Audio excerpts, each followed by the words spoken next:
Okay, hello geographers. We're going to be creating a GIS map using ArcGIS and some instructions that your teacher will have given you to do with flooding at the River Wye in Kent.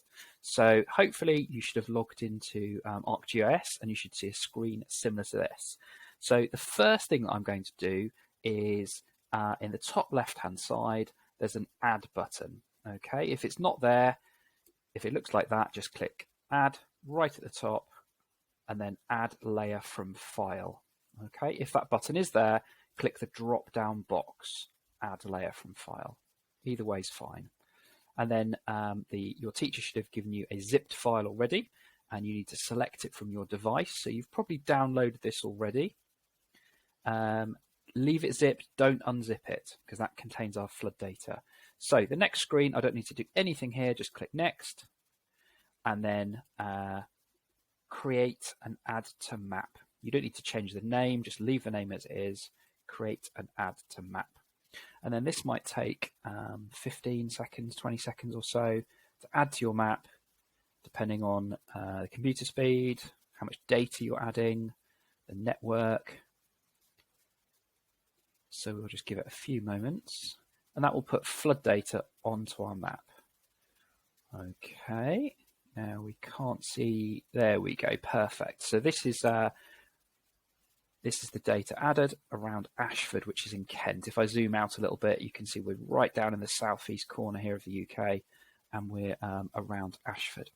Okay, just going back to my instructions, I'm already up to number 4. So number 5, from the left-hand menu, find base map and then pick OS base maps. So base map on the left, and then I'm going to pick OS base map, this one here. If this one's not here, it means your teacher needs to contact ArcGIS and get it added. Okay, it's not there as standard for some reason. So OS base maps or something that looks like OS. OS maps for schools, sometimes it's called. But then you can see, if I zoom in, you get an OS map in the background. Okay, so I'm just going to close my base map using the cross. I'm going to go back to my instructions. In the bottom right, there's a magnifying glass. In the search bar, type Y Kent. So that's the part of the world we're going to go to. So now, this menu on the right is in the way. So I'm just going to close it here. And you should see there's the magnifying glass right down in the bottom right. And then in the top left, it's popped up, and I'm going to type Y Kent, Ashford, Kent, yeah, England, I'm going to go for England GBR. There we go, and it's zoomed in on the small settlement, maybe a village, small town of Y. Okay, and we can see we've got some flooding data on there. So number 8, now for the techie bit. On the right-hand menu, click Styles. That's the one with the shapes. Then Field underneath.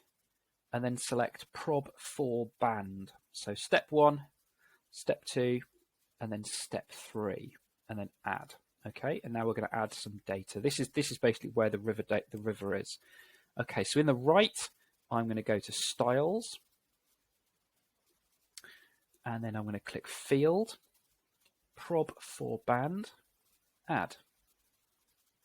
Fantastic, and that will add some flood data. And there you can see we've got some wonderful colours. Now we have added flood risk data. Next, click Style Options in this box. And then you can actually play around with the different colors. Okay, right. So I'm going to click Style Options. And then you can see the flood risks have appeared in a key in the top left-hand corner and also here. I can play around with them. But my high risk, I'm just going to click and drag that up to the top. That's high, medium, low, very low. That makes sense. They're in order now. You can see my keys changed as well. But my colours aren't great. What I'm going to do is I'd like my chance of high flooding. I'm going to click on the actual symbol there, and I can faff around with the colour. So if I want the chance of high flooding to be red, I can do that and click Done. And then the transparency, I'm going to set it around 30%, just roughly 30 or so. Okay.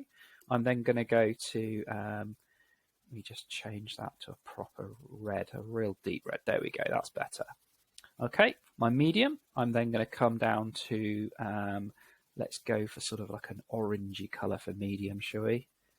Okay, there we go. And again, please change the transparency to about 30%. That's really important, else we won't be able to see the map underneath. Okay, my next one down, my low category, I'm going to go to, let's go down to a green color, nice bright green, done. I'm going to change the transparency to about 30% or so. I can actually type it in, can't I? And then I just cross it. And my very, very low, what color should we go for here? Let's go for a really bright yellow for very low. And again, change the transparency. So pick something appropriate. You might have gone for blues. Blues might be more appropriate. But importantly, geographers, I then click done at the bottom. And then I click done again a second time. And then I can see my map. Okay, so I can zoom all the way in. And I can zoom slightly further out and get a different scale. Can you see how the scale of the OS map changes? Okay, we get much more detail when we zoom in. Okay, so you must make sure you're zoomed in. Right, and that's it really. That's how I've added the data.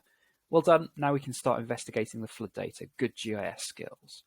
The flood risks all use river data and also the flood defences that are already in place. So here's a little bit of a table that talks you through what each category actually means. So a high category, it means that the chance each year is about 3%. That's a 1 in 30 chance. And that means the recurrence interval is 25 to 30 years. So every 25 to 30 years, it will flood. Okay, so there are some questions here for you to have a go at. In your book or Word, ask your teacher, put the title, answer these questions. The first one is to do with a school. There is a school to the southwest of Y on Pilgrim's Way. Whoops. How at risk is it? A school to the southwest of Y. So here's Y. This is my little town. And if I look, I guess it's to the west, actually. It's over here, if you can see that. There's the school. Just there, SCH is school. And it's actually mostly in the orange colour. Okay, so the orange colour, if I remember, if I click back on the left, my legend, there we go. Orange is medium. So the answer to the first one, that school, is actually in the medium category. Okay, I hope that's useful. There are some questions there for you to do, but you've now set up your data and you can have a look at the flood risk around the River Stour at Y. Okay, geographers, bye-bye.